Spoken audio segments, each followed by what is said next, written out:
শরীয়তপুরে ১০০ শয্যার সদর হাসপাতালে অ্যাম্বুলেন্স রয়েছে মাত্র একটি। ব্যাহত হচ্ছে চিকিৎসা সেবা। বিস্তারিত জানাতে যুক্ত হচ্ছেন আমাদের সহকর্মী সাইফুল ইসলাম আকাশ। আকাশ, কি ভোগান্তি পোহাতে হচ্ছে সেবা প্রার্থীদের, আর সমস্যা সমাধানের ব্যাপারে কি বলছে হাসপাতাল কর্তৃপক্ষ? জেসিকা, আমি এই মুহূর্তে দাঁড়িয়ে রয়েছি শরীয়তপুর সদর হাসপাতালের সামনে, যেটি ১০০ শয্যা হাসপাতাল।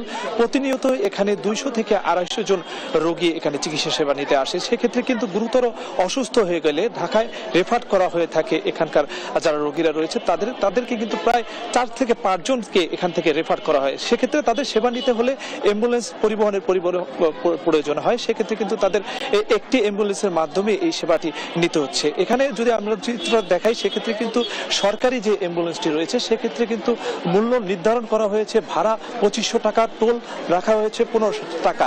সেক্ষেত্রে যারা এখানে চিকিৎসা সেবা নিতে আসছেন তারা কিন্তু বলছেন পদ্মা সেতু সহকারে যে টোলগুলো রয়েছে, রোগী সাথে নিয়ে গেলে কিন্তু সেই টোলটা প্রয়োজন হয় না। কেন এই টাকাটি নেওয়া হয় সেটি নিয়েও কিন্তু প্রশ্ন তুলেছেন স্থানীয়রা। এ বিষয়ে সদর হাসপাতালের যিনি কর্তৃপক্ষ রয়েছেন RMO মিতু আক্তার, তিনি যেমনটি বলেছেন যে সদর হাসপাতাল থেকে যাওয়ার সময় রোগী নিয়ে যাওয়া হলে সেক্ষেত্রে এই টোলটা নেওয়া হয় না। যখন হাসপাতালের যে অ্যাম্বুলেন্সটি ঢাকা থেকে ফেরত আসে সেক্ষেত্রে খালি আসতে হয়। এ কারণেই কিন্তু এই ১৫০০ টাকা টোল বাবদ নেওয়া হয়ে থাকে। এবং এই হাসপাতালে এই চিকিৎসা সেবা নিতে আসা যে রোগীরা রয়েছে তারা কিন্তু বিপাকে পড়ে যখন ৫ জন এই সদর হাসপাতাল থেকে ঢাকা যাওয়া লাগে, সেক্ষেত্রে তারা একটি অ্যাম্বুলেন্স পেয়ে থাকেন।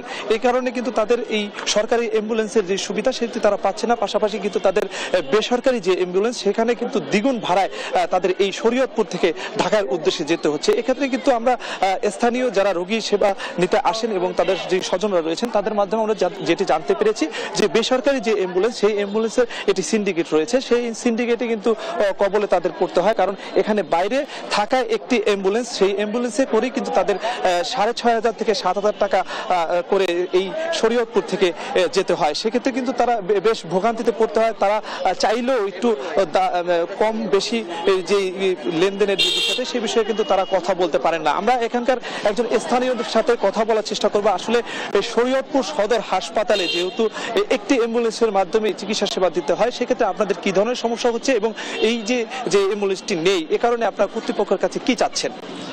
না, অ্যাম্বুলেন্সের যে সিন্ডিকেট, এটা নিয়ে তো আমরা দীর্ঘদিন যাবতই সমস্যার সম্মুখীন হচ্ছি।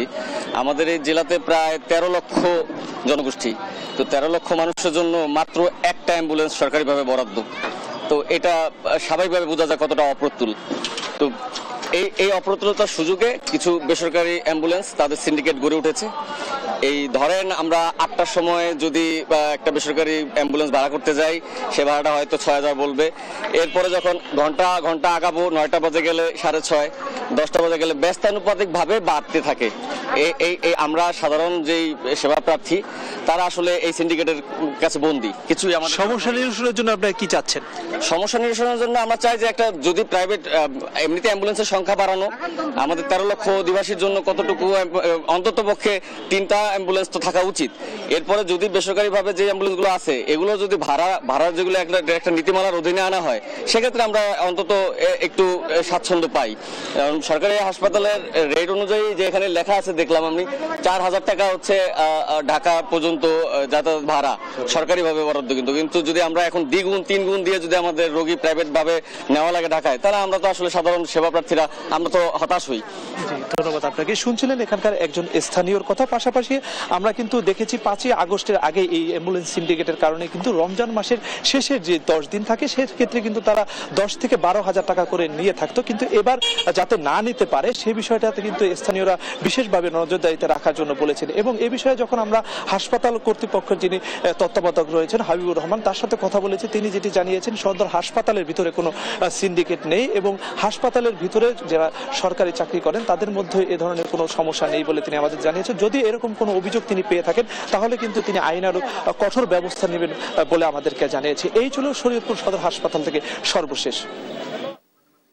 আকাশ, ধন্যবাদ আপনাকে। দর্শক, শরীয়তপুর সদর হাসপাতাল থেকে যুক্ত ছিলেন সহকর্মী সাইফুল ইসলাম আকাশ।